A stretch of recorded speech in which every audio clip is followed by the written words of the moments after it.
May hiwagang tanong si Tito Ronald Llamas magmula pa ng isang araw. Kasi we're looking at developments, di ba? Yung Porac ni Raid, di ba? Yung Pogo doon. Tapos somehow that led to the raid in Benguet, yung sa Tuba. Could you trace to us how things developed from Porac at naituro doon sa Tuba yung direksyon ng investigasyon?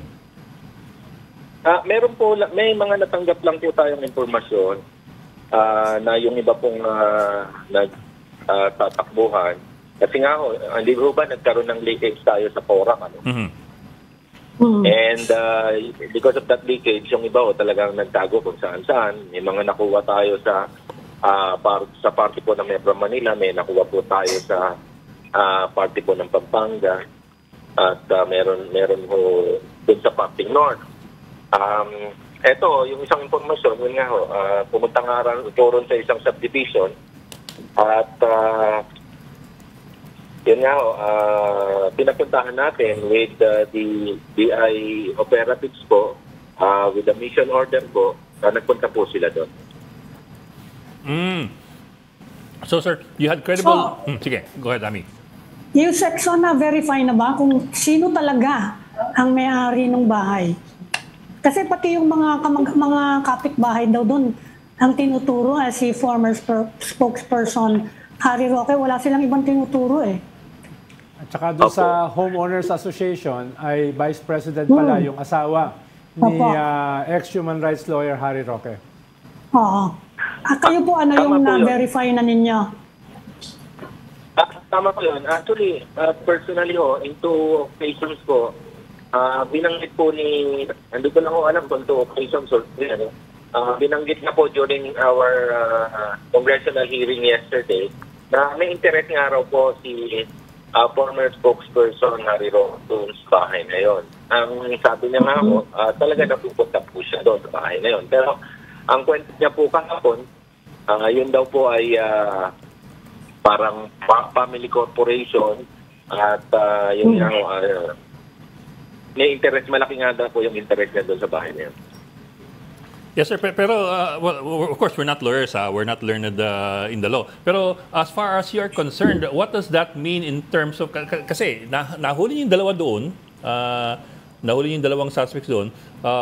What does that mean in terms of liabilities nung person who has interest in the corporation that owns the house? At Yusek, kahapon kasi guest namin yung isang abogado, corporate lawyer, na may expertise dito sa mga tawag nung inyong head ng PAOK, interlocking directorates at interlocking beneficial owners.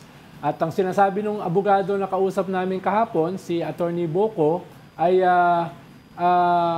kahit pagpalagay na yung company ang may-ari ng bahay, pagpalagay na, dahil hindi natin hawak yung mga papeles, ay dahil inamin mo na ikaw ay member ng company at yung asawa mo ay managing director ng company, may liability ka. Hindi ka pwedeng maghugas kamay doon dahil hindi ikaw yung sole owner. Opo. Lumabas nga po kahapon yun, Sir Ronald. And when I was asked kung ano po yung balak namin, yun po ang sinagot ko na the former spokesperson Harry Roque will be involved in will be part of our investigation na ginagawa dito po sa PAO. Does that mean he will be a suspect as well or not necessarily? Doon lang po sa incident nung nagtatago po yung isang fugitive doon po sa bahay na nandun po sa may Tuba, Benguet. Yes, sir. Yes, sir. I mean by that, what I mean by that is the PAOK looking at the possibility of holding him liable for example, what's the phrase for that? Yung nagtatago o nagkakanlong ng harboring a fugitive. I'm not saying ganun nga, sir. I'm just asking kung may Is ganun that a possibility? If you're looking at that. Yes, sir. Actually, yun po yung tinitingnan natin. Pag na-prove po natin na talaga pong siya ay nakatira ron and there is really, kasi po sinasabi niya po there is a lessee and lessor contract between him at yung mga nahuli po. Kaya yun po ang dapat ipaliwanag niya. At saka, inulit ko, Yusek, kung mapapatunayan, katulad nga lang sabi ng head ng PAOK, na itong interlocking directorates na ito, itong interlocking beneficial owners na ito, nung nung Whirlwind at saka yung 99, ay mapapatunayan Lucky. na... Lucky South 99 po. Yes, kung mapapatunayan na talagang interlocking yung kanilang directorate at yung Lucky South 99 ay meron ng existing na kaso as early as 2020, di ba? About kidnapping ng 40 Chinese national. So, ibig sabihin, mismo Opo. yung Whirlwind na inaamin ni ex-human rights Harry Roque na siya ay membro at yung kanyang asawa ay merong ganong klaseng possible na liability. Opo, kasi po marami na pong history ito, itong Whirlwind na to, no? Binago-bago na nga po yung mga pangalan nito, may mga raid na pong ginawa before. And binabacktrack po namin yan, Kuya Ronald, no? And we're checking yung mga kaso po na kina-involvean na ito ng kumpanya po na ito, ano po ba yung mga kasong na-file dito. At Yusek, sino-sino yung po yung mga hinahabol niyang responsable. harboring a fugitive, yung pinag-aaralan yung possible harboring a fugitive, kasama yung misis ni Mr. Roque, kasi si misis yung managing director ng isang kumpanya eh. Opo. Actually, yung makikita na po namin pangalan doon po sa mga dokumentong kukunin namin, makukuha ko namin. Then, yun po yung papailan natin. Yung sa kanina, merong investigation naman yung house, ano? Nililink naman nila yung Pogo sa Porac, saka yung sa Banban, si Mayor Go, saka yung kapatid naman ni Michael Yang, saka drug links. Meron daw transaction sila worth 3.3 billion pesos. Can you tell us more about it? Aware po ba kayo doon? Yung pinapipin ko. Opo. I was there before, ma'am. Doon po sa congressional hearing yesterday when yung interlocking chart ng Pogo, ng drugs, saka po ng Parmalee, pinakita po kahapon. So, nakita po doon yung mga personalities, the names, na present po sa Pogo and yet present pa rin po sa drug issue. At meron din naman ho yung Pogo and then present naman ho dyan sa grupo ng Parmalee. So yung Pogo involved sa drugs, ganun ba yun? Pero pa yung Yun po yung mga scam, nakikita yung mga natin, scam? Opo, yun po yung nakikita dun sa chart na pinakita kahapon, yung interlocking chart po na yun. May mga names po kasi na lumutang doon po sa Pogo and then lumutang pa rin po yung name na yon doon po sa drug.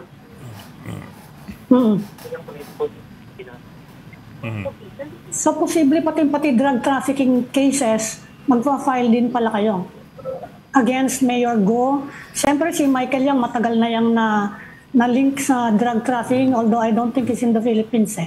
Pero si Mayor Go might face drug trafficking charges as well? Ma'am, since this is a joint committee na to, ma'am, yung sa peace and order po, yung sa drugs, then pag-uusapan po namin kung paano po namin i-approach ito as a joint team na rin siguro, ma'am, yung kung magkaroon po ng pagpapile ng kaso as to the latest findings po na nakita natin. Yusek, last week, nabanggit ni Senator Win Gatchalian na baka nakalabas na ng bansa si Mayor Goo. Hindi natin alam kung ano yung kanyang source of information. Kayo ba ay may ganun ding possible source of information? So far, sir, may mga ganun pong informasyon na nakakarating sa akin, but may mga nakakarating din po sa akin na nandito. So, positive pa rin naman ako na nandito siya and at least minomonitor po namin yung mga informasyon po na nakukuha namin na nandito pa rin po siya. Yusek, nung nakalabas ba si Michael Yang, may record ba siya sa Bureau of Immigration o lumabas siya surreptitiously? Hindi lang ho ako particular sa reason po ng paglabas ni Mr. Michael Yang. Pero pwede ko pong ipacheck yun and then sabihin ko lang po sa inyo sa susunod. Well, sir, earlier you were quoted as saying na yung alleged Cambodian nahuli dun sa Tua Benguet turns out to be a Chinese by the name of Sun Liming, who supposedly defrauded several Chinese of quite a large amount of money. If you're looking at filing cases of harboring a fugitive against the owners of the house, what if they say, for example, in the case of Harry Roque, what if they say na ang pagkakakilala namin sa taong yan, Cambodian, at wala kami kinalaman dun sa kanyang real identity, paano yung ganon? Paano lulusot yun? Yung ignorance ba na ganon ay pwedeng maging basis para sila ay hindi makasuhan? Or ignorance of the law doesn't exempt you from it? Tama po yung sinabi mo, Kuya Ronald, ano? Yung ignorance of the law, wala pong ine-excuse yan. Ngayon, kailangan po mapailan ka muna ng kaso, may demanda ka, and then kung kailangan i-prove mo yung ignorance na sinasabi mo, then sa korte mo na lang po ipaliwanag. But as for the investigating group na gagawa po ng investigation, kailangan pong pailan ka ng kaso. Whether you know na sila ay fugitive o hindi. Nung humarap siya sa Senate, dinedepensahan pa niya yung fugitive na yun na hindi naman daw involved sa illegal pogo, etc. At mahilig lang daw mag-golf. Yun, marami po kasing gumagamit na ganun dahilan Sir Ronald, yung hindi ko kilala. Opo. Sir, so just to be clear, your intention, Bale, is to investigate the officials of itong Biancham and consequently itong PH2 kasi silang dalawa yung korporasyon na nagmamay-ari ng bahay na yan you're looking at investigating them on possible charges of harboring fugitive. Tama ho ba? And if it is true, can you elaborate? Opo, sa harboring of criminal po ang tinitingnan natin pwedeng kaso. At sabi niyo rin nga, Yusek, gusto niyo mag-backtrack kung ano pa yung ibang mga posibleng naging kaso nitong mga companies na ito. Gusto niyo balikan? Yes, sir. Yes, ano po yan? Yung sa PORAC ang sinasabi po natin. Yung PORAC, Pogo Hub po. Yusek, na-ban na yung mga Pogo. Bago nag-umpisa yung ban, sinabi niyo sa amin you were planning to conduct more raids sa mga illegal na Pogos. Matutuloy pa ba yun? O hihintayin nyo na lang na magsara lahat? Hindi po. Hindi ho yun ang usapan dyan na hintayin natin magsara. Definitely, hindi naman ho talaga magsasara ng pusa yan. Kailangan makaramdam po ng init yan. So, ang ginawa po namin dyan, yung intel reports po namin na tungkol dun sa 402 na mga illegal Pogos po na nagkalat sa buong Pilipinas, nilagyan po namin ng tigli-tiglisang folders yon. Nilagyan po namin ng mga intel reports and mga mapa po at Google Maps kung saan makikita pati yung address. So, everything they need to conduct raid, nandun na po. So, binigay na po namin sa mga local government yan, unit, through SILG Benhar Abalos. And even po yung during the congressional hearing, binigay din po namin yan kay Congressman Dan Fernandez para ipamigay din po sa League of Municipalities and League of Cities. So, ang punto po dito, ang magtutulong-tulungan po dyan is yung local government executives, yung local police po nila, at hanggang sa regional office po kung malaki po yung Pogo. Ngayon, kami po, yung sa national, we will be monitoring kung ginagawa po talaga nila ng tama yung kanilang pong raid. Baka ho kasi ang tinitingnan natin, magre-report po sila na negative po pero actually meron pa rin po. So, kailangan po, nandun pa rin dapat po yung supervision ng mga taga-national. And that's, of course, ang lead agency po rito, yung DILG po, and yung PAGCOR. Opo. Sir, si Mr. De La Serna, nyo, meron pa kayang mga Pogo na involved sa, kasi malalayang mga criminal activities attributed to the ones in Bamban and in Porac Meron pa ba kayong ibang balita na mga pogo na involved sa human trafficking, torture? Sa ibang pogo? Marami pa po na mga ganyan ang ginagawa. Kasi yan ang means nila to discipline yung kanilang mga pogo workers. And the means nila para po makasingil dun po sa mga may mga utang sa kanila. Especially those so you're saying na common hindi practice umaabot sa to? kota. You're saying I think common yan po yung practice to? naging- Widespread siya? Opo. Sa mga pogo ho na na-raid po namin, lagi pong may ganyang practice. Okay. Yusek, yung mga fugitive na nahuli nyo o mahuhuli nyo, paano ba magiging process dyan? Lilitisin nyo ba dito o ide-deport sa kanilang country of origin?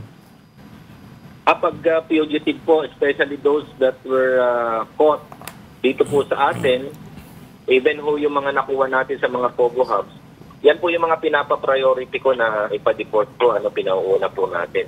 Kasi medyo delikado ho na magstay pa dito yan at baka makawala pa. Like ito pong nahuli natin recently, si Mr. Sun Liming. Yung Cambodia daw. Chinese national po.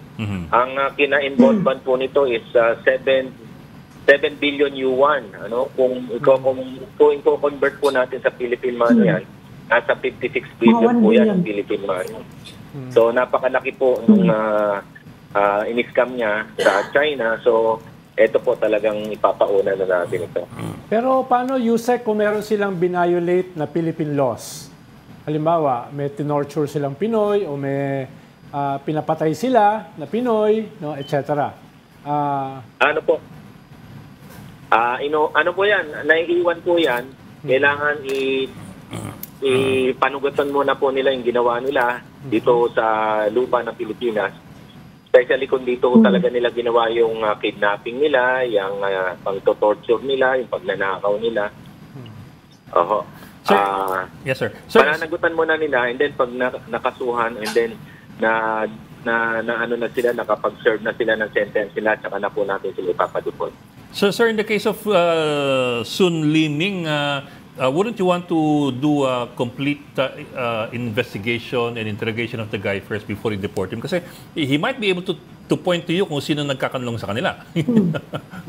That might be the easiest way to do it. Yan po yung ginagawa natin, inuimbestigahan din natin. Pero kung magiging maliit lang po yung partisipasyon o yung informasyon na ibibigay niya, mas mamabutihin na po namin ibigay na po siya dito sa dahil malaki ho yung atraso niya rito eh. Tsaka naka-Interpol red notice na po ito. Wanted to fugitive. Okay. Sir, what about, for example, si Mr. De La Serna, yung EA ni Attorney Roque, di ba he was staying in Porac and then it turns out he's also a party of interest doon sa bahay, sa Tuba Benguet. How does he figure into the equation? Wala ho akong impormasyon about yung involvement niya ron sa Tuba Benguet. But yung yung nag-testify po siya sa Senate, and I heard na tumira siya ron sa may Porac Pogo Hub. Yes, sir. Sir, I think he's also, it turns out to be a shareholder doon sa bahay. Biancham Corporation. Titignan ko po, hindi ko pa nakikita yun. Nag-hearing ko kasi kahapon ng maghapon. So, hindi ko po na-check yung mga... It's also interesting to look at kasi nakikita mo yung medyo may mga connect-connect. Apo.